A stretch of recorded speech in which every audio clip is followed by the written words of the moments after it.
Namakuru ahambaye cyane, namakuru ateye ubwoba, namakuru agaragaza ibiriko birabera ngaha mu gihugu c'u Burundi, aho Perezida Evariste Ndayishimiye ari gukora ibishoboka byose nganyuruze abatavuga rumwe n'ubutegetsi bwe, ndetse akaba yaramaze gutanga itegeko ko abazajya bafatwa bose bazajya bahita bicwa. Turabigaruka ko mw'idonido ry'aya makuru turaza no kubabwira ku makuru ahambaye cyane kandi ateye ubwoba, amakuru arabana n'impunzi z'abanyekongo bariko barafatirwa mu Burundi, byose bikozwe ku itegeko ry'umukuru w'igihugu Perezida Evariste Ndayishimiye, akaba yikeka ko izo mpunzi z'abakongomani zaba ziriko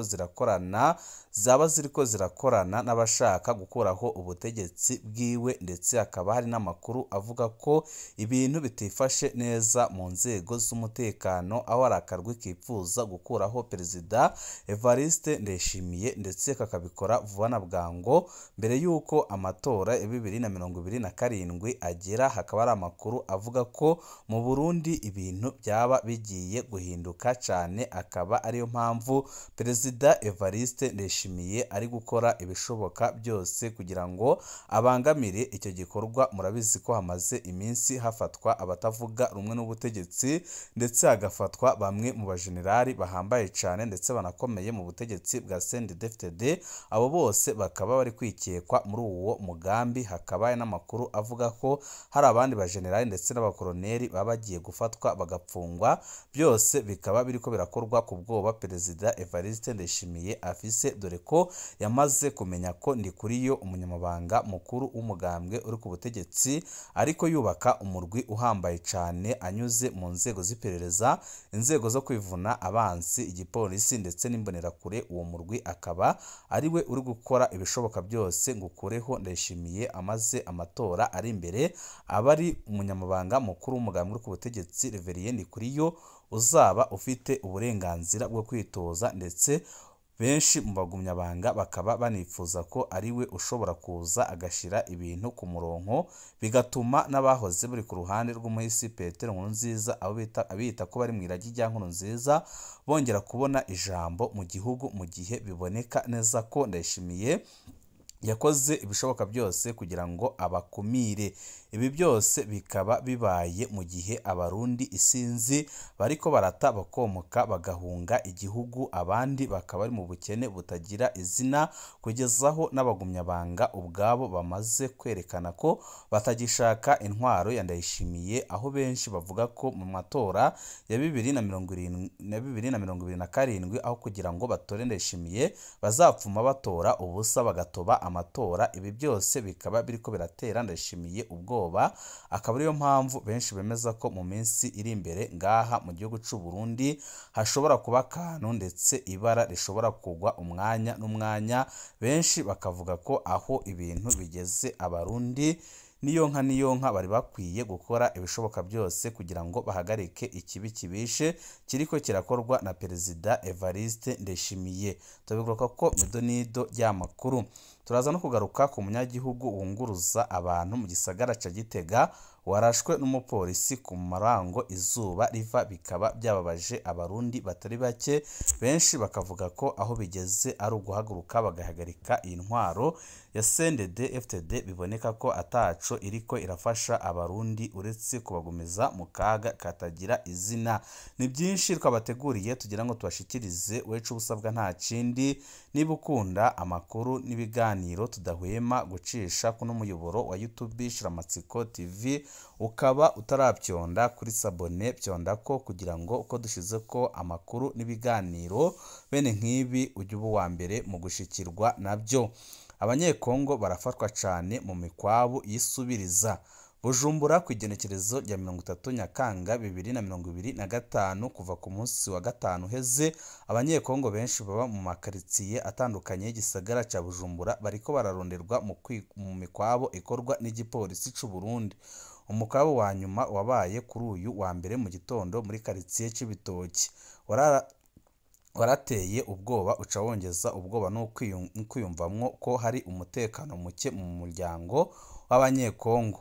Umukwabu ukomeye w'igipolisi c'u Burundi warateye ubwoba mu gitondo co kuri uyu wa mbere muri karitsiye ya Cibitoki, ukaba warondera ahanini abaturuka muri Kongo. Amabarabara menshi yarasazwe, abagabo n'abakenyezi benshi barahagaritswe burizwa amakamyo bajanwa mu makamyo y'igipolisi ndetse bakaba baranakubiswe ku rugero ruteye ubwoba. Kubwo ababibonye benshi ico gikorwa ntikiyadukije. Amabarabara yarazibiwe kuva mu kwezi guheze, ndetse guhera ku magenekerezo ya 15, ya 16, ya 17 na 18 yo muri iyi karitsiye. Ayo makaritsiye yose yarasazwe ku rugero ruteye ubwoba. Igipolisi casa n'igifise urutonde rutomoye rw'ingo zirimwo abanyekongo bari mu mashirahamwe atandukanye. Ababibonye bavuga ko wari umukwabu wateguwe neza, woba wari wateguye kwitegurirwa kuva ku munsi wa gatanu uheze. Uwo mukwabu wari wateguwe neza cane kuva mu ndwi iheze, nticari igihamana. Niko bivugwa n'umwe mu baba muri ako gace atashimye kwivuga izina. Umukwabu utagira insiguro. Inzego z'umutekano zirahagaritse ku bwinshi abakenyezi n'abagabo batanitayeho ico bajejwe mu ntwaro. Amakamyo y'igipolisi yaciye abatwara muri komisariya y'igipolisi atansiguro na nkeya zitanzwe ku miryango yabo canke ku babanyi. Ibyo byarateye umwitwarariko ku banyekongo no ku Barundi baba mu micungararo. Mu bashoboye gucika kuri uwo mukwabu harimwo uwitwa Blaise, umuyabaga w'umunyekongo, akaba yigana uko byagenze. Nagiye kare ku isoko rya Katebu ahari ibituro by'amamodokari aja mu buraruko bushira uburengero bw'u Burundi bushira ubuseruko canke n'ubuseruko. Ngarutse nasanze ababanyi banje n'abanyekongo bari bafashwe. Igipolisi cari cabahagaritse kitababwiye na kimwe, kibajana muri komisariya y'igipolisi. Ababanyi bose baragiye. Ni ikibazo gikomeye cane ku banyeshuri bo mu mashuri yisumbuye na kaminuza. Uwo mukwabu wateye ubwoba mu yandi makaritsiye y'i Bujumbura ahaba abanyekongo benshi nka Mutakura, Buterere, Buyenzi na Bwiza. Amaze gukorwako n'iyo mikwabu muri kahise. Umuryango wanje uba mu Cibitoki warahagaritswe muri kino gitondo. Umuvukanyi wanje n'umukenyezi wiwe burijwe imodokari bose. Abana babo bakaba basigaye bonyine mu nzu. Nagiye kugumana nabo mu kurindira ko ababyeyi babo bagaruka. Bishikirizwa na Claudette, umukenyezi aba muri ako gace yihebuye ku rugero ruteye ubwoba. Ibyabaye muri kahise biteye amakenga. Si irya mbere haba umukwabu nk'uwo. Abanyekongo baba i Bujumbura bavuga ko bama bafashwe. Imiryango yemeza ko yama yatanze ibiturire kugira ngo irekure abayo. Kwa 8 kwezi kwa 9 Nyakanga, impunzi zishika 548 zari zahagaritswe mu bice bitandukanye by'amakomini ya Cibitoki na Bukinanyana mu ntara ya Bujumbura, baca barungikwa muri Kongo. Ariko abawazarendo ubu bagenzura igisata ca Uvira mu ntara ya Sud Kivu ihana urubibi n'u Burundi barabankiye kwinjira muri ico gisagara. Bagirije abo bakongomani ko ari abamaneko b'u Rwanda, bakaba n'abansi ba Kongo kubera bava muri Kamanyora no mu micungararo yaho. Igihe kigenzurwa n'umurwi wirwaje ibigwanisho urwanya leta ya Kongo bivuga ko ufatanya n'u Rwanda. Agacerere k'indongozi. Gushika ubu nta na kimwe kirashikirizwa n'indongozi z'u Burundi kugira zisigure imvo z'iyo mikwabu n'ico bahagaritswe bazokozwa. Umuryango w'abanyamurenge wo uracarindiriye inyishu, ariko kandi n'umutekano wabo bo ukingirwe cyane, kuko baramutse bagize n'umwe babura ibara rishobora kugwa. Amakuru ahari nuko ubutegetsi bwikeka ko baba ariko barakorana n'imitwe yitwaje ibigwanisho ishaka gusambura ubutegetsi bwa Gitega. Naho Gitega ibara ryaraguye, umupolisi yarasiye umumotari hagati mu gisagara, ishavuriraniga ku banyagihugu. Gitega ku igenekerezo rya 29 Nyakanga 2025, ibara ryaraguye hagati y'umupolisi n'uwunguruza abantu n'ibintu ku mapikipiki, bituma haba ishavu n'abanyagihugu ku wa 28 Nyakanga 2025 hagati mu gisagara ca Gitega, umugwa mukuru wa politike w'u Burundi. kuko babibonye benshi hafi isaha 8:30 uwo mupolisi Juma Moise Nturampeba yoba yagerageje gutwara ipikipiki ya Egide hafi y'umusigiti mukuru, byanse yoba yaciye arasa ariko nta wapfuye canke akomereke.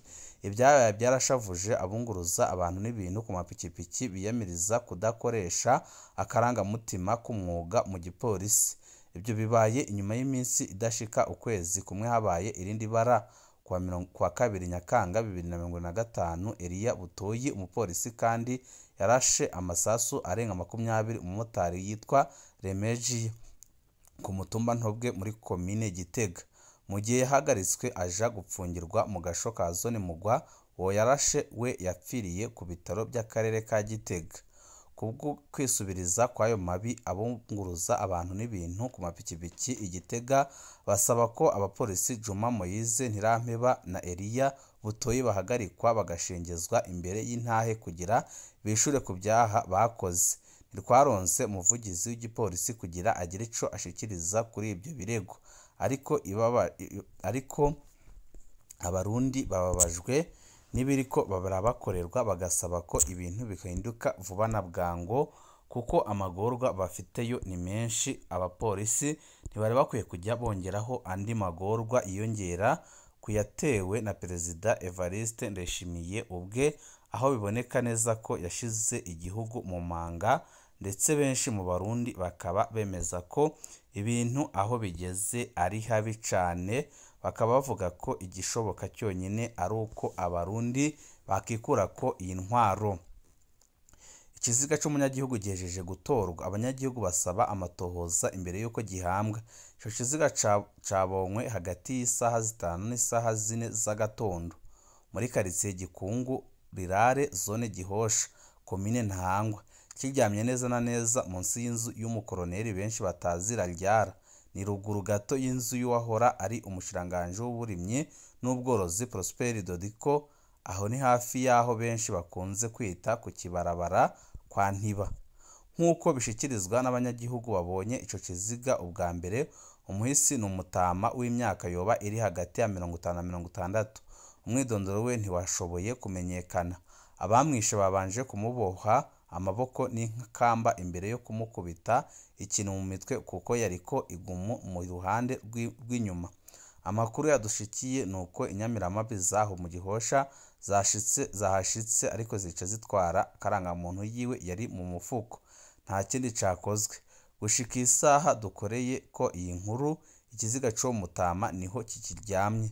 Abanyagihugu basaba ko ico kiziga gitoca gihambwa igihutihuti, nyabona hakorwa amatohoza yimbitse kumbure kugira nabi bamumenye, hongere hamenyekane abakoze ako kabi bashengezwe imbere y'ubutungane, ndetse bagasaba ko ibi bintu biriko biraba mu gihugu c'u Burundi byahagarara ndetse bigahagarara burundu kuko ubwicanyi bwamaze gufata umurindi ukomeye cane.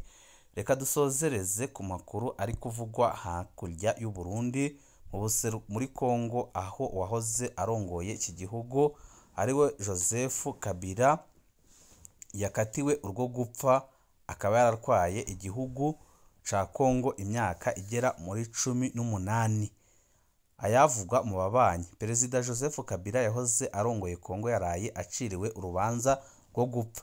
Joseph Kabila Kabange yatwaye Repubulika Iharanira Demokarasi ya Kongo kuva kwa 17 ukwezi kwa mbere 2001 gushika kuwa 25 ukwezi kwa mbere 2019. Yari yasubiriye se Laurent Desire Kabila yagandaguwe kwa 17 ukwezi kwa mbere 2001 arasiwe mu biro iwe. Perezida Joseph Kabila yashikirije ubutegetsi Felix Tshisekedi muri 2019, bwabaye ubwa mbere mu mateka ya Kongo ngo yanahoze ari Zaire haba umukuru w'igihugu ashikiriza ubutegetsi umusubiriye akabutanga mu mahoro nyuma y'amatora. Igihe amuha ubutegetsi Tshisekedi se yari yatsinze amatora, byaciye mu biganiro maze Kabila na Tshisekedi bumvikana kwima ubutegetsi Martin Fayulu yari yatsinze amatora. Kabila yatinya ko Martin Fayulu yohava amugirira nabi, yamara imigendanire ya Kabila na Tshisekedi yahavuye itosekara kugeza aho Joseph Kabila ahunga igihugu. Uyu mwaka Perezida Joseph Kabila yaratahutse muri Kongo ariko ashikira mu karere kagenzurwa na M23. Ubutegetsi bwa Perezida Tshisekedi bwaciye bumwagiriza ko yifatanije n'umwansi. Aho niho haraye havuye urubanza rwa sentare ya gisirikare yagiriza Perezida Kabila ko yahemukiye igihugu ciwe. Ibyo bibaye mu gihe ubutegetsi bwa Kongo butera bwongereza ibihuha bivuga ko Joseph Kabila atari umukongomani. Joseph Kabila yavutse mu mwaka w'1971 ahitwa Hera Boa muri Fizi, intara ya Sud Kivu muri Kongo. Laurent Desire Kabila yari umuroberi yagwanya intwaro ya Marshal Mobutu Seseko mu ntumbero yo gukingira abana biwe. Laurent Desire Kabila yarungitse abana kwiga muri Tanzania. Ku yandi mazina, Joseph Kabila yagiye yitwa Hippolyte Kanambe. Aho niho abanzi biwe bahera mu guhakana ko atari umukongomani, bagashaka kwemeza ko Laurent Desire Kabila yoba yaramureze gusa. Mu mwaka w'1996 Joseph Kabila yinjiye mu kiroberi ca se, aho yigishijwe na General James Kabarebe ibijanye n'umwuga wa gisirikare. Mu nyuma yaragiye no kunonosora ibyigwa bya gisirikare mu Bushinwa.